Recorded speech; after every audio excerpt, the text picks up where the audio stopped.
If you find that this message has been a blessing to you, please take a moment and share with someone. Thank you.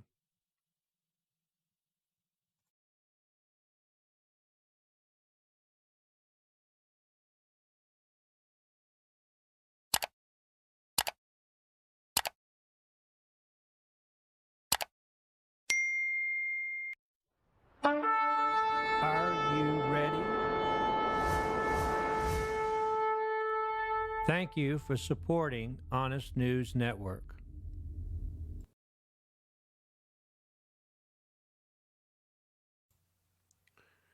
I'm going to try to share with you in the most simple terms that even a child could understand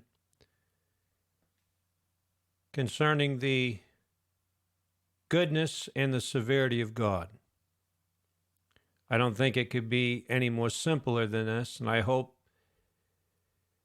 that you that watch this will understand that our attempt is not to, or our objective is not to belittle or to make you feel like we're talking down to you, demeaning. Just making it so simple, so plain that you can't miss it. Just going to make it so simple. Romans 11:22 is where we're going to get this study from. And let's begin with prayer. Our Heavenly Father, we thank you, Lord, that you don't make this complicated. You do make it so simple. Lord, you told us not to leave the simplicity that is in God in Christ Jesus. And so many in this hour, Lord, are leaving the simplicity of the gospel. Just so simple. And getting confused, Lord, and getting deceived. We pray, Lord, that you will bless this time as we minister, as we instruct and teach your word, Lord, as we give illustration of your word. In the name of Jesus, Lord, we pray. Amen. Behold, therefore, the goodness and severity of God. On them which fell, severity. But toward thee, goodness, if thou continue in his goodness. Otherwise, thou also shalt be cut off. Now, I don't think it could be explained or illustrated any more simple than this right here, folks. I think this makes it very simple. Very simple. To be fruitful, to continue in the Lord's goodness, is to be fruitful, right? If you're continuing in the goodness of God, you're being fruitful. I think that makes it very clear. Here you have the true vine producing fruit. Amen. And those that do not continue to allow God to purge them, those that don't continue to repent when they're wrong, even after being saved, that there comes a time because they're not producing. See this small amount of fruit? They're not producing. And they're cut off. And how many know once you're cut off, that in the natural it's impossible, right, to be engrafted back in? But God says he's going to, it's not impossible for him to engraft again Israel back into the true vine. Now, these are the natural branches here. These are the natural branches.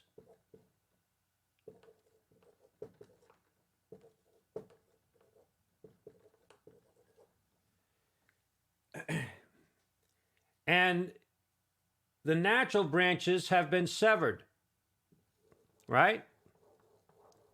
They've been severed.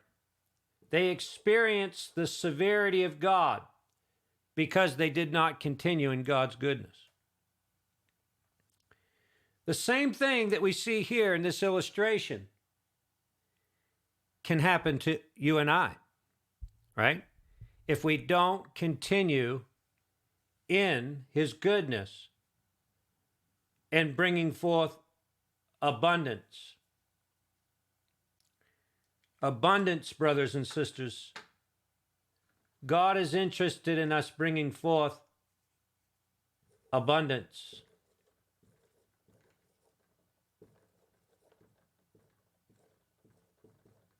Abundance of fruit. He's not interested in just us bringing forth a little fruit, right? Just bringing forth a little fruit. No, He's interested in us bringing forth abundantly. And that's what brings glory to the Father, is that we produce fruit abundantly. Now, Jesus said that you and I, the branch, we must abide in the vine, right? The only way there's only one way that branch can produce. There's only one way. Amen. It must be abiding in the vine. Right? It must abide in the vine. That's the only way that we're going to produce fruit. I think the Lord made this so simple that even a child could understand it. But when you put this illustration together with the scriptures, Romans 11:22, behold, therefore, the goodness and severity of God, on them which fell severity, but toward thee goodness, if thou continue in His goodness. Otherwise, thou also shalt be cut off. I think when you put the illustration together with the scripture, you can kind of see it a little more clear. This is why God spoke to the prophets of old in visions, in dreams. Also, in the New Testament, God said He'll pour out His Spirit upon all flesh. Your sons and your daughters, they shall prophesy. How many know the flesh is not going to prophesy and see visions and dreams? No.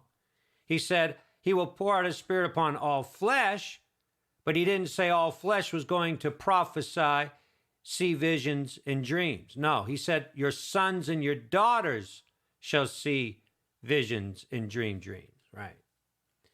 So, remember, God doesn't work through the flesh. I may know that. Now, yeah, God can do whatever He wants to do. He can work through the President of the United States to some degree if He wants to, whatever He wants to do. But remember, for those that are in the flesh, they're going to fight against Him, right? They're going to struggle against Him. So there's going to be strife between God and the person that's in the flesh. But God, in this hour, has some servants. He has some ministers in this hour that are working with Him. There's no mixture, and they start out in the Spirit and they finish in the Spirit. So God can work through flesh to some degree, but it's not going to produce. It's not going to produce because the flesh, they that are in the flesh cannot please God. Amen. What's flowing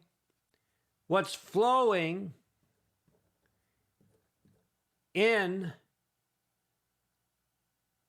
the true vine is the Holy Spirit. And that Holy Spirit also flows into the vine. The branches, I mean. So the Holy Spirit is flowing in the true vine and into the branches, and it's that life of the Spirit that's producing the fruit. Are you listening? I hope it's just going to be real short. This is not going to be long. But I just wanted you to see the illustration along with the scripture so that it is unmistakable, so that it is crystal clear, so that you understand and you can't say, I didn't understand it. But remember this, every one of you right now listening that understand this illustration and understand what the scripture's saying, if you forbear this, if you reject this, this will be not good for you, right? This will be judgment. So, too much is given, much is required. So you that are listening to these messages and you're getting this and you're rejecting it, remember, that's going to harden your heart. Very dangerous to reject the truth. Very dangerous to play with God.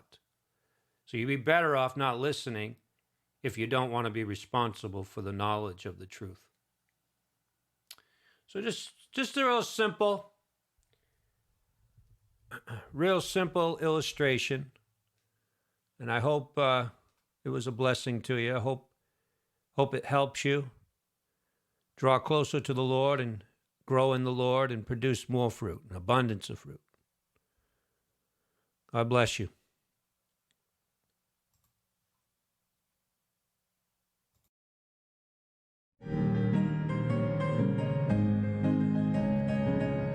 We've got the power in the name of Jesus. We've got the power in the name of the Lord. Though Satan rages, we cannot be defeated. We've got the power